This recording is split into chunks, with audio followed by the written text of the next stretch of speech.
हमें एक linear transformation given है जो R3 से R3 पर डिफाइन है और ये जो लीनियर ट्रांसफॉर्मेशन T है ये सेटिस्फाई कर रहा है T Q minus T square minus T plus identity equals to 0।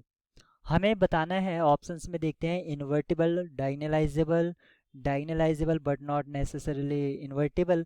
मतलब इन्वर्टिबल और डायगोनलाइजेबल को हमें यहाँ पर चेक करना है।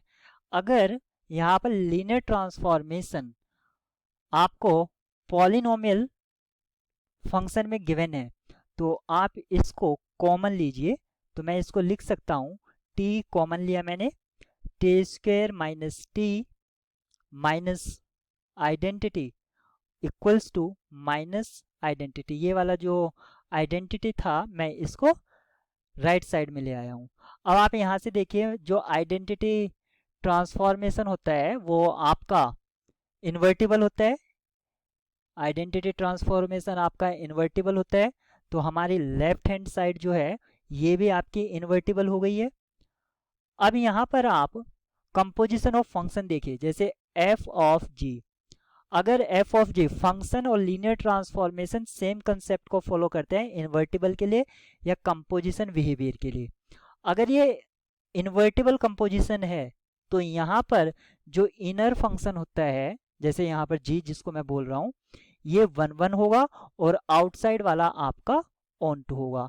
इस तरह से हम यहाँ पर, क्योंकि ये इन्वर्टिबल है तो t जो है हमारा ऑन टू लीनियर ट्रांसफॉर्मेशन हो गया है। और ऑन टू होने के लिए अगर मैं इसका मैट्रिक्स रिप्रेजेंटेशन देखता हूँ तो कोडोमेन की जो डायमेंशन है वो 3 है और डोमेन की जो डायमेंशन है वो भी 3 है। हर एक रो में मुझे एक पाइवोट चाहिए, हर एक रो में, यानी कि ऑन टू होने के लिए हर एक रो में पाइवोट होना चाहिए। तो कितने पाइवोट होने चाहिए? 3 होने चाहिए। इसका मीनिंग हुआ कि इसकी जो रैंक है, रैंक ऑफ टी, यहाँ पर 3 है। अगर रैंक नलिटी थ्योरम में अप्लाई करता हूँ तो इस लीनियर ट्रांसफॉर्मेशन की नलिटी कितनी हो जाती है? 0।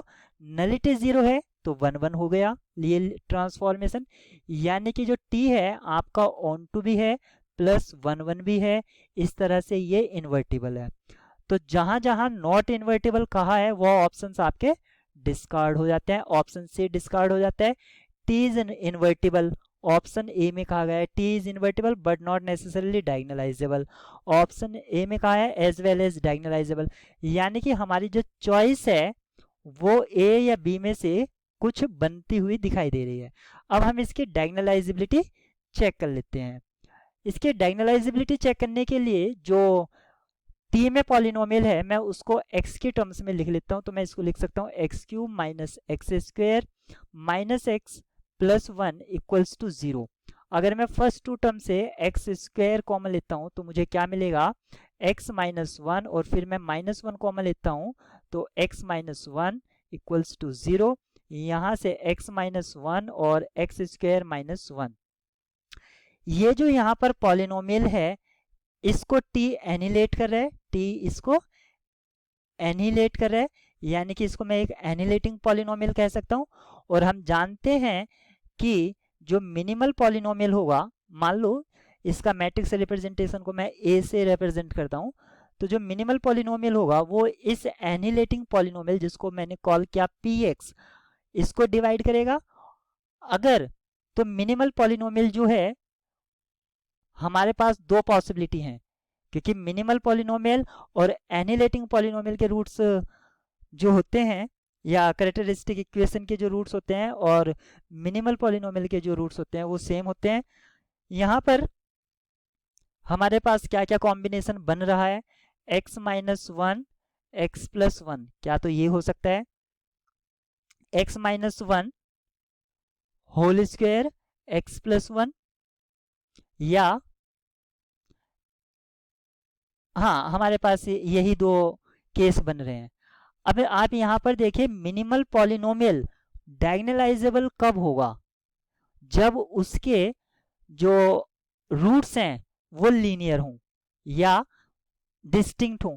यहाँ पर आप देखिए मिनिमल पॉलिनोमियल में जो पावर 2 है ये रिप्रेजेंट कर रहा है कि 1 आइगन वैल्यू जो है वो रिपीटेड है। तो इस केस में नेसेसरी नहीं है कि वो डायगोनलाइजेबल हो जाए। इस केस में पॉसिबिलिटी है कि वो डायगोनलाइजेबल हो जाएगा, ठीक है, एक रूट 1 है एक -1 है, तो इस केस में हो सकता है, लेकिन दूसरे केस में भी हमारा डायगोनलाइजेबल नहीं हो रहा है, तो not necessarily diagonalizable, not necessarily. Option B यहाँ पर करेक्ट की होगा, ऑप्शन ए डिस्कार्ड हो जाता है और ऑप्शन डी हमारा डिस्कार्ड हो गया, तो करेक्ट की है यहाँ पर बी।